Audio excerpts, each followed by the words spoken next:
So today is an exciting day because despite having published research articles for over 15 years now, I don't think I've ever personally submitted a preprint myself. Certainly my group has, but I don't think I've ever gone through this whole process of the preprint submission by myself. So that's going to change today, and of course I'm very late to the party, about 15 years late to the party, but I want to avoid that for the rest of you. So I'm going to walk you through the process of how to submit a preprint, as well as why you should be submitting preprints in the first place. So a good place to begin is just by talking about what is a preprint. A preprint is just a scientific manuscript that you've uploaded to a public server, and typically this is done before it's been peer-reviewed. Now, if you read the webcomic XKCD, you know that the author of that really likes to boil things down to the simplest terms, and he has a comic about preprints in which he basically just calls a preprint a PDF file. So there's nothing really that fancy about a preprint. It's not scary at all. It's just a PDF file containing your scientific manuscript that you've uploaded to a website. The most common preprint server is called Archive. That's spelled ARXIV, and that's over 30 years old, and it's been serving the community very, very well in certain topics, things like computer science, mathematics, physics, also material science under the subtopic of condensed matter physics. However, Archive doesn't cover every single topic. In fact, things like medicine and biology and chemistry often don't have categories under which they can submit to the Archive.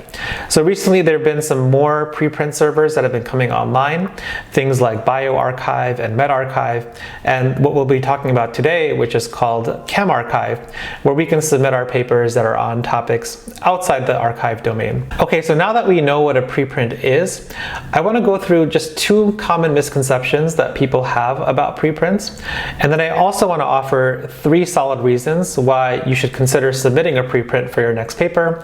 In fact, you might consider submitting a preprint for all of your future papers. Alright, so misconception number 1 about preprints is that it's hard to submit a preprint.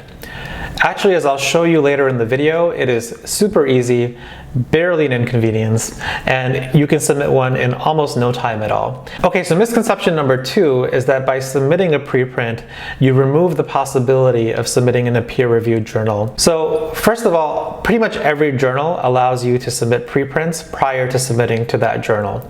So this includes all the big names like Nature and Science and large publishing groups, etc. In fact, if a journal doesn't allow you to submit a preprint before submitting for peer review, it's probably a good sign that you shouldn't be submitting to that journal. So check your journal guidelines anyway, but pretty much every reputable journal allows you to submit a preprint before submitting to the journal. Okay, so now that we've cleared up the misconceptions, let's move on to 3 solid reasons why you should publish a preprint. The first reason is access. By uploading your preprint, you give free access to everyone to your research results. Now in the US, there's various requirements from funding agencies to make your research accessible. There's a Department of Energy public access plan. There's also the Nelson memo from the White House that requires public access to research. But even if these requirements didn't exist, it seems obvious that it's a good thing for everyone to have access to your article. And it costs you nothing to upload something to a preprint server versus making an article open access later might cost you several $1,000s. Now the second reason to submit a preprint is timing. It can take a long time to go through the full peer review process. A lot of times it can be almost a year from the time that you submit a paper to the time that it's published. And many times you want to get your results out there as quickly as possible. Otherwise, what can happen is by the time that your paper is published, the field has moved on and that result is no longer groundbreaking. And this is something that was very relevant to us recently. We were publishing a paper on natural language processing. And so when we had a good result, we were able to post a preprint of those results very, very quickly. Now, in the meantime, we did submit for peer review, and the peer review process took a little while, in fact, several months. And in the meantime, our preprint had racked up 54 citations because this was a field that really needed that result at the time that we submitted the preprint. Now, reason number 3 is particularly important for early career researchers. I get a lot of applications applications for postdocs into my research group, and one of the main things that I look for in postdocs is the ability to write first author papers. Now, many of the people that are applying to the group at the time of the application, they've written first author papers, but those papers haven't been published yet. They're under submission, or they're under review, or they've just been accepted but they haven't been posted online. Unfortunately, what that means is that I have no way of looking at their work and evaluating it for the postdoc position. If they've submitted a preprint, on the other hand, I can look at the preprint, I can evaluate that work, and I can see, are they a good candidate for the position? Now, there are other reasons why you might want to submit a preprint. For example, some people might want to get feedback on a paper before they submit it for peer review and make lots of modifications to the preprint before they submit. But for me, the issues of access, timing, and resume building are the three big reasons to be submitting preprints. Okay, so now that you know a little bit more about preprints, let's just walk through the process of how to submit a preprint together. In fact, I'm going to submit my own paper live to ChemRxiv. If you're interested in a different preprint server like Archive or bioRxiv, the process is very, very similar. So this walkthrough should also apply to those other servers as well. All right, so let's go ahead and submit this preprint to ChemRxiv. I have my preprint file, and I also have a supporting information file that I want to submit along with my paper. If I look at my preprint, it looks like a PDF file, it looks like this, and this is the main thing that we're going to submit. So in order to submit, I need to head over to chemrxiv.org, and here I see a button called Submit Content, so I'm going to try that. Now, it asks me to log in, and I can log in either with my ORCID ID, or it looks like I can sign in with Google or through my institution. If you don't have an ORCID ID, I highly suggest that you get one before proceeding with this process. An ORCID ID will uniquely identify you as a researcher, even if you have the same name as another researcher. So I've already gotten an ORCID ID, so I'm going to sign in with my ORCID, and I'm going to authorize access. Okay, so now it's going to ask me for some information about myself. It's gotten some of these details already from my ORCID ID, so this process should be smoother.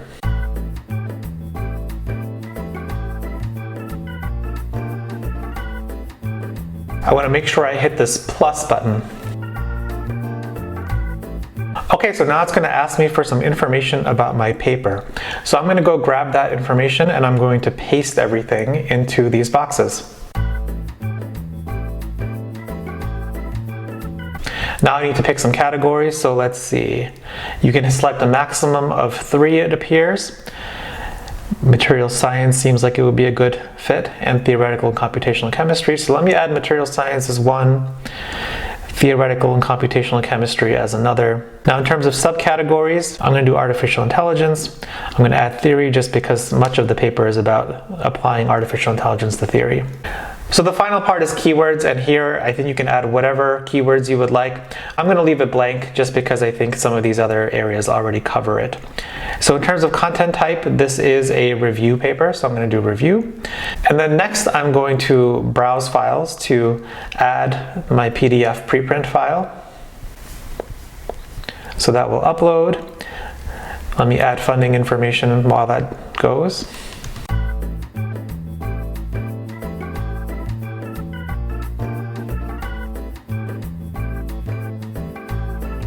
And that's the only funding that I have, so let's keep going.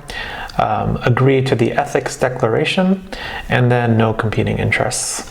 Okay, so now we can add our supplementary material. So I'm going to click Add Material, Browse Files, and add this Excel file.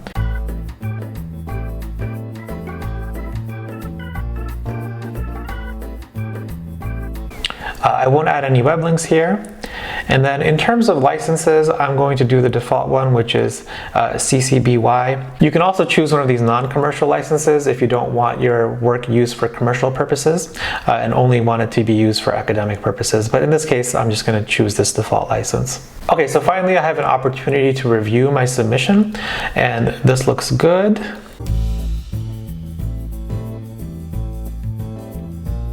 So finally, I just need to click this box saying that I've read and understood to the terms of submission, and I can submit. And my submission is successful, so it was very quick to submit this and see how it's going. So finally, this brings me to the dashboard of submissions, where I can see some statistics about how much content I have live, how many views I have, how many downloads I have, and citations as well. You can see my current submission, which is the thing that I just submitted. It looks like I've actually submitted some other things as well. I don't know if I submitted this or my students submitted it. But anyway, it looks like this is a success, and we've gone through the entire process very, very quickly.